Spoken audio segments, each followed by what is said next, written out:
पहा, दोन्ही पण ओबीसी समाजाचेच पहा. वरती नाही भेटला तर खाली तर भेटेल ना, आणि खाली जर ओबीसी समाजाचा भेटला तरी चांगलेच आहे ना. त्याच्या मागे सुद्धा गाव उभं राहायला का तयारच आहे. फक्त एकी झाली, एकीचं बळ झाल्यानंतर गाव काय म्हणणार आहे, आज पहिल्यांदा कुठतरी एकी झाली गाव एकाच्या मागं 100% उभं राहील. आता तुम्ही मागाशी म्हणले का आम्ही पण इच्छुक आहे. विषय कसा होतो, ओबीसी जागेवरती माझी तर लढण्याची अजिबात इच्छा नाही.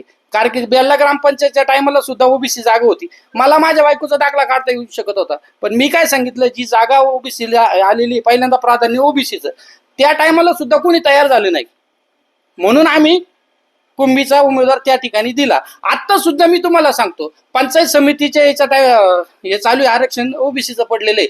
त्याच्यामध्ये पंचायत समितीच्या ओबीसीचाच उमेदवार असावा, हे सुद्धा मी सगळ्या आपले गावातले गणातले लोक आहे, म्हणजे ओबीसी सर्व, त्यांना काय सांगितलं का तुम्हीच उमेदवारी घ्या. भविष्यामध्ये होणार काय सर माहिती का,